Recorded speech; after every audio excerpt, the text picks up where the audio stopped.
Comedian Russell Brand has yet another movie coming out this spring. CCKC's own Colin Sweets got a chance to sit down with the eccentric movie star and talk about the nature of fame and how he has come to terms with his. Russell, you say right off the top of Bookie Wook 2, I was born to be famous, but it took the rest of the world some decades to realize that. Why did you want to be famous? I think that I grew up in a rather desolate and barren cultural environment, industrial Essex, or perhaps post-industrial Essex. And I think amidst that, beneath that heavy, hanging, low grey sky, the idea of something glistening yet visceral were very appealing to me. Fame is seemingly accessible even when you live in areas where it's miles and miles away from you. Yeah, but look at the culture of celebrity. Robert Downey Jr. is famous as a movie star. Katy Perry is famous as a singer of pop music. They're famous for something. You don't say that you want to be famous for anything.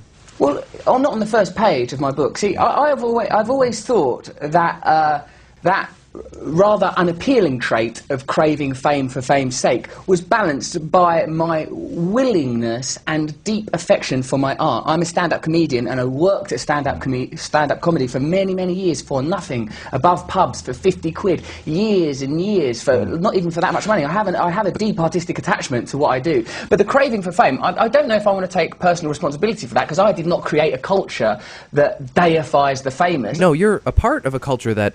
And it's not unusual among your circle of highly regarded fame to have a desire for something more. I'm interested, though, in why you might think that has such a deep root among us. I suppose that it's an idea that deeply permeates because it's omnipresent. It's everywhere you go. You were interviewing me about the nature of celebrity. I'm sure you've, on your show, seen important topics subjugated for frivolous celebrity-based items, and I'm sure that must be very frustrating. Oh, it's not unlikely that that's probably what at least some listeners are saying. That's exactly what's happening with this interview. Precisely that. Yes, I would imagine that to a degree they're right. Famous people seem to have some kind of a cultural significance.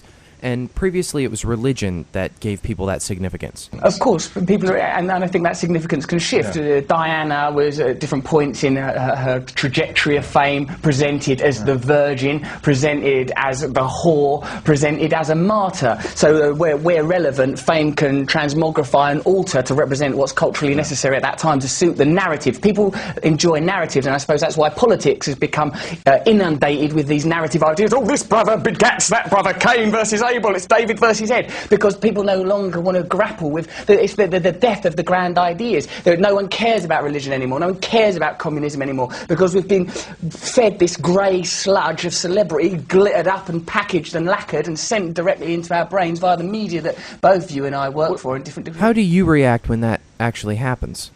What happens is you have the initial thrill of achievement, oh my word, the same as if you'd acquired a pair of shoes that you'd long craved, and then you realise that the shoes are too tight, they ain't that comfortable, I want another pair of shoes, walking around in these things ain't the same as I thought it would be, and you realise that you need nutrition from a higher source, something more valuable. Celebrity in and of itself is utterly, utterly vacuous. It's tiresome.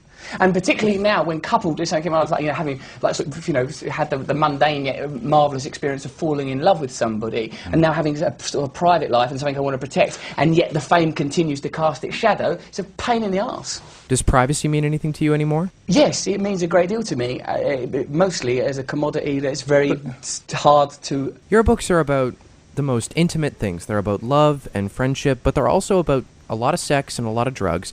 I wonder, now that it's on paper and in the hands of people who directly influence your fame, do you regret these books at all? Don't you think art, to some degree, if I may use that rather grandiose little word, is about the personal, and what other conduit for experience have I got other than the personal? And to tell you the truth, that I maintain the intimate because there are countless feelings, thoughts and fears that aren't shared in those pages.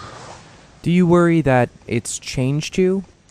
When I first became famous, Jonathan Ross said to me, "How are you coping with this?" And I sort of went, "Yeah," and I must have looked all bruised and shattered like a man at the foothills of a mountain staring up at the summit. And I said, "It's a bit scary, isn't it?" He goes, "Yeah, you lose something and you never get it back." And the thing to which he refers is, of course, that privacy, that sense of yourself, that ability to identify yourself with intimate things, to define your own narrative. Now I've become, there's an extracted icon of me that's used to splashed across newspapers and used to represent what is convenient again for these narrative ideas. So it's a huge compromise. It's not what you think it's going to be. If you are pursuing it for its own end, then that's ridiculous. It's ridiculous and unfulfilling. But if you have a deep love of singing or dancing or basket weaving, then you should pursue that. But if you're pursuing it because of you think that there might be some supplementary celebrity experience, then you are misinformed and you're due to experience great dissatisfaction. But there's definitely a danger that you could start to believe the public's idea of you.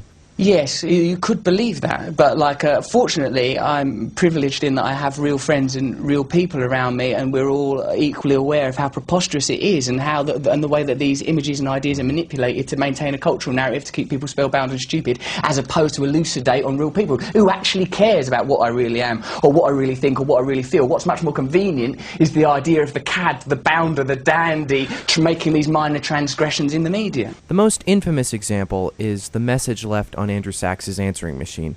How do you justify that it's okay to leave a message for an old man talking about having slept with his granddaughter, but it's not all right for a paparazzi to stick his camera up your now fiance's skirt? Allow me to explain. Because there wasn't a predisposed idea to call up Andrew Sachs. We were calling Andrew Sachs up because he was supposed to be on the show. He was booked as a guest. Then he didn't answer his phone. Then someone said, "Do you want to leave an answer phone message?" As he's not answering. This is the kind of wacky, flung-together, lo-fi show. The listeners enjoy that, listening to their casual, disposable podcasts in this casual, disposable age. Why not leave a humorous message for Andrew Sachs? So I was leaving a message that alluded to the idea that the listeners already had the knowledge, oh, Russell's slept with Andrew Sachs's granddaughter. So I alluded to that idea in a charming, whimsical, light-hearted way, because of course in my mind I wasn't leaving a message on the answer phone of an elderly man. I didn't have that idea. I thought it was Manuel from Fawlty Towers holding a silver platter. Okay? That's what I had in my mind, because that's what fame presented me with. So I was just like leaving that message and going, "Oh, you know, I've always respected you, and as a comedian I love Fawlty Towers, I respect your progeny and your descendants." That was where the illusion would have ended. And then Jonathan at that moment shouted the famous, now infamous sentence, and you know, and then the rest of the broadcast became about calling back that answer phone to apologise for it, recognising it was wrong. There was never a decision to do it. It wasn't like a contrived joke, a prank, a bit of situationism. It was a silly, daft mistake, and I'm truly, truly sorry for being rude to Andrew Sachs. That was very, very impolite and very, very bad manners, but it wasn't like a deliberate act. It was accidental. Now, how that differs from a paparazzi sticking a lens up my girlfriend's skirt is he deliberately makes a choice to stick a lens up my girlfriend's skirt to take photographs of her sex organs. A deliberate choice. He didn't accidentally, bunglingly, foolishly, while caught up in the whimsy of creation in a low-fi radio show, put a lens there. You know, I would never deliberately upset Andrew Sachs or anybody. It's against my ethos, it's against everything I believe in. Similarly, I wouldn't deliberately take a photograph of up someone's skirt. It's preposterous and utterly distinct. You say now that the whole incident was overblown. Yes, wouldn't you say? Yes, I think it was. Actually, I would agree with you personally, but why, if it was overblown, do you feel the need to apologise for it? I apologise not for the incident itself, I apologise for leaving an impolite message. The subsequent hyperbole, lunacy and inflated media interest for me is just a phenomena, just an abstract phenomena. Very interesting to me that such minutiae can be conveniently inflated to destroy the BBC by the privately owned media. It was interesting. It was interesting. And as a result, your friend Jonathan Ross left the BBC. Was he right to do that? It was right for him to do that, and I suppose perhaps he felt his options were limited due to, again, the narrative. They didn't want him to be earning that money. They don't like that idea at the Daily Mail. I can't imagine anybody having more energy and enthusiasm for what he says. Do you ever worry that you're going to burn out? Well, I'm going to die. Well, we're all going to die, right, but I recall the Oliver Stone remark that you're burning with a very high flame. And I'm wondering if you're going to be able to keep it up. I don't think that's something I can necessarily control. I mean, if I speak a little more meekly and balance this on my lap, I still think the spectre of death will loom. Yeah. The icy hand will still land upon my shoulder, perhaps, you know, a couple of hours later. But, you know, I don't want to get all Kerouac about it, but it's quite good to blaze about. But do you think that you can continue at this level? Yeah, I don't want to be here for much longer. I mean, not talk to you. You're lovely and fantastic, and it's a thrill to talk to you. But I don't want to dwell here with such trivial things for very much longer. Do you mean to say that you seek death? Not death, but between now and death, it would be ever so nice, I think, if I were able to achieve something that was truly valuable, some evocation of beauty, togetherness, the exposure of the illusion of separation, and some connection between people. Perhaps use this energy for something better than... So just something more worthwhile. One would hope. That's my deepest... Do you have any idea of what it might be? Yes. We're making this documentary currently on the subject of fame and consumerism and the way that we're sold these ideas and these narratives and the way they keep us dumb and the way that I myself was seduced by it growing up in Essex and thought, oh yes, I want to be famous, and now I am famous, and what does it mean? Ashes in my mouth. So I want to communicate this idea to people that are aspiring to it, culturally specifically wanting to become famous, but also similarly through the purchase of endless brands, the purchase of different ideas. Kerry Katona at Iceland, you know, I sort of momentarily thought when I thought, Kerry Katona, it doesn't matter how much negative publicity she attracts, Iceland will still use her because of the familiarity. It's still appealing, it's still attractive. And I'm above that culturally because, you know, I'm above Heat magazine. I've read a few books, but like, you know, if there's 2 aftershaves on a shelf and one of them's got Robert Downey Jr.'s face on it, that might be an appealing aspect to me. So I would like to somehow expose in myself and explore within myself and culturally the possibility of us aspiring to greater things. Someone told me once that all desire is the desire to be at one with God in substitute form. So perhaps we can draw attention not to the shadow on the wall, but to the source of light itself. Do you believe in God? Yes. Really? Is that something you've always had? Like, do you worship? Do you go to church? I pray and I meditate and I try to align my desires with things that are less selfish, and it's an ongoing struggle because of the egotism and the needs in me and stuff. I'm just trying to be a better person. What do you think we should aim for then? I think that we should try to examine the things that we're using to make us happy. This pursuit of celebrity, of wealth, of status, this consuming of products, this ignorance towards ecological and economical matters, and try and aspire to something more beautiful, something more truthful and honestly. I'm not as you must have noticed, a politician or a theologian. No, and we would hope that you're not the last person to make this observation. Perhaps if we were all in tune with more beautiful things, perhaps we wouldn't prioritise such peculiar ideas and notions. Perhaps if we can popularise through the techniques of branding and consumerism a different idea, a different narrative, perhaps the world could change. After all, it changes constantly and incessantly. It's just that the perceptions that we have are governed by people with self-interest that are not in alignment with the health and safety of us as individuals or as a planet. Oh my God.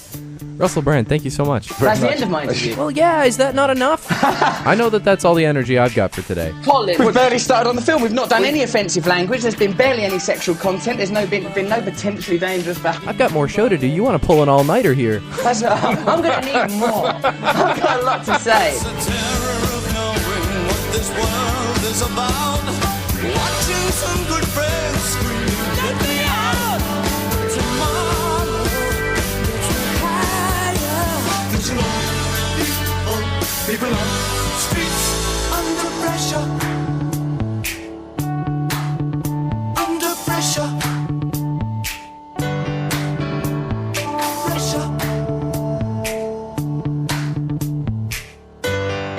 CCKC, the Platypus.